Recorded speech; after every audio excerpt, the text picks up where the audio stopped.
Bonjour Monsieur l'ambassadeur Lozada et un grand merci à vous de venir nous voir au Centre des études stratégiques pour l'Afrique. Nous sommes très heureux de vous recevoir et de bénéficier de votre longue expérience de l'Afrique. En effet, vous êtes envoyé spécial de l'Union européenne pour le Sahel depuis 2015 et auparavant, vous avez longuement travaillé en tant qu'ambassadeur de l'Espagne pour le Sahel également, auprès de la commission de la CEDEAO, au Nigeria et au Bénin notamment. Donc merci, un grand merci à vous d'être présent aujourd'hui. C'est moi qui remercie le centre. Vous êtes en train de faire une mission, je crois, très importante. Et je me sens très honoré d'être ici parmi vous et de partager un peu justement ce que l'Union européenne peut faire au Sahel et de dévoiler un peu nos actions qui, je crois, sont importantes parce que c'est la communauté internationale tout entière qui plus ou moins est impliquée dans ce processus. Donc c'est moi qui vous remercie et vous félicite également pour le travail dont le centre s'occupe actuellement. Merci encore. Alors peut-être pour entrer dès à présent dans le vif du sujet, pourriez-vous nous dire, nous résumer, parce que j'imagine que c'est un long sujet, mais pour quelles raisons le Sahel est-il une région d'importance majeure pour l'Union européenne? Alors je dis toujours que la sécurité de l'Europe dépend sans aucun doute de la sécurité au Sahel. Les deux sont étroitement liés. Nous avons au Sahel une situation d'insécurité actuellement qui est due entre autres au problème libyen qui a déclenché sans aucun doute en partie la problématique au Sahel. Quoique la rébellion Touareg date d'avant, mais elle a aggravé un problème qui était déjà latent. Donc il y a le problème sécuritaire sans aucun doute qui est au centre même d'intérêt. D'ailleurs nous savons à cause des attaques terroristes, le terrorisme ne connaît pas de frontières comme vous savez. Il y a cet élément en premier lieu. Et en deuxième lieu, il y a également l'aspect développement. Nous sommes au Sahel face à une véritable explosion démographique qui va faire que cette région va se multiplier par deux en moins de 20 ans. Nous aurons donc sur le marché du travail, nous aurons donc des jeunes qui vont être là dans moins de 20 ans et la relation qu'il y a est énorme. Je dis également, si la sécurité du Sahel dépend la sécurité de l'Europe dépend de la sécurité du Sahel. Également, le développement de l'Europe peut dépendre du développement du Sahel. Donc nous avons tous intérêt, aussi bien les pays sahéliens que nous-mêmes Européens et que nous-mêmes Occidentaux, à travailler ensemble pour le bien de cette région et pour le bien commun entre nous. Tout à fait. C'est effectivement un ensemble de défis majeurs. Et précisément, quels sont les axes d'efforts principaux de l'Union européenne pour tenter de répondre à ces défis et de soutenir la stabilisation du Sahel? Alors, l'Union européenne avait déjà prévu cette situation au Sahel en 2011, avant les événements du Mali. En 2011, l'Union européenne a approuvé sa stratégie qui se fonde sur un principe qui aujourd'hui est communément accepté, mais qui était à ce moment assez, je vais dire, non pas révolutionnaire, peut-être le mot est un peu trop fort, mais assez innovateur. Ça veut dire la relation qu'il y a entre sécurité et développement, le nexus qu'il y a entre sécurité et développement. Nous n'avons pas de sécurité sans développement, nous n'avons pas de développement sans sécurité. Ceci entraîne une série d'actions que l'Union européenne a entrepris, fondamentalement basées, centrées sur 5 pays, disons, parmi lesquels se trouvent les 5 pays les plus pauvres du monde. Entre autres le Burkina Faso, le Mali, la Mauritanie et le Niger et le Tchad. Ce sont les 5 pays de l'action de l'Union européenne pour lesquels on a dessiné un plan d'action régional qui est financé par l'Union européenne également. Ce plan d'action régional établit fondamentalement 4 priorités. La jeunesse, c'est ce que je viens justement de parler auparavant sur l'explosion démographique.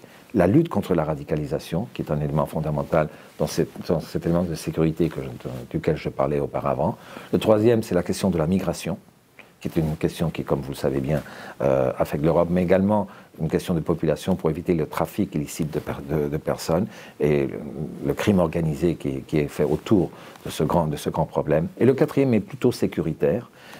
C'est le contrôle des frontières, le contrôle du trafic et tout l'élément sécuritaire qui accompagne justement cette action. Ce sont les 4 grands axes d'action du plan d'action régional de l'Union européenne qui peuvent se résumer à 2 éléments. Sécurité, en fin de compte, appui aux initiatives qui sont prises par les États africains et développement également appuie sous les principes même et sous la volonté même de ces pays africains, appuie aux actions de développement dans la région. Voilà quels sont en résumé les grands axes et les grandes actions qui sont menées en cours par l'Union européenne et par ses initiatives et sa stratégie, qui, comme je l'ai dit, était la première. Aujourd'hui, nous avons plus de 17 stratégies au Sahel.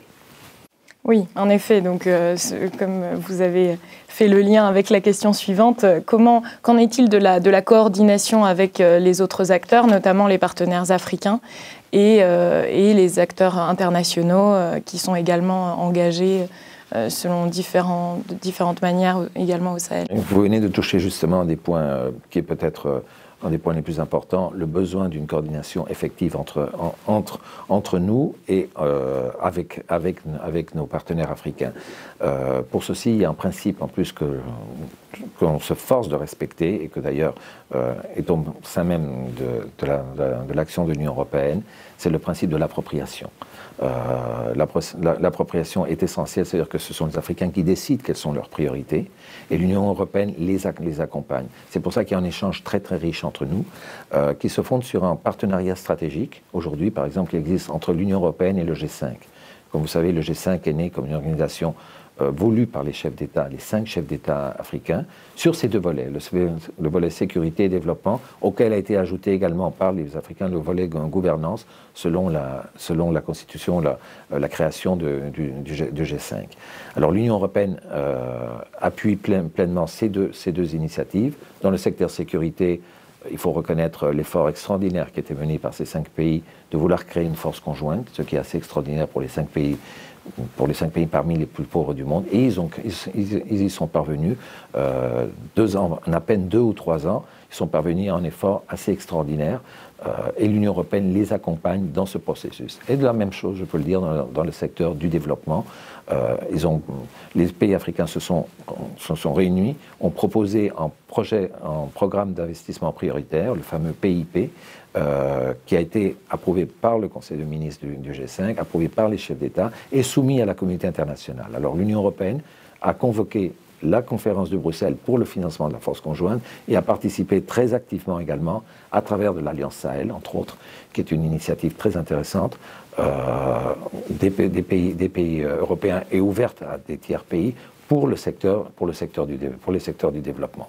Et l'idée est très simple, c'est-à-dire nous avons des zones qu'il faut sécuriser avec la force conjointe et immédiatement, avec programmes de développement d'urgence qui sont d'ailleurs proposés au sein même de l'Alliance Sahel, les actions de développement prennent lieu pour stabiliser les populations et pour donner les besoins de base dont les populations ont besoin et qu'elles ne tombent pas dans la radicalisation et dans la conflictivité. Voilà un peu quelle est, d'une façon très schématique, la stratégie qui est suivie en accord et avec nos pays africains. Et j'aimerais répéter en ce sens un mot qui est toujours dit par la haute représentante Federica Mogherini, la haute représentante de l'Union européenne.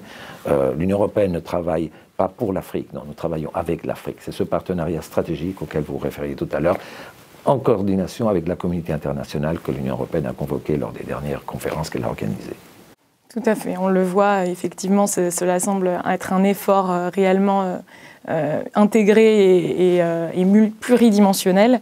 Et précisément, si on l'entend, il y a déjà une forte concentration d'acteurs et d'initiatives, mais si vous aviez justement un message à faire passer au sujet de l'engagement renforcé attendu de la part de ces acteurs internationaux, quel serait-il?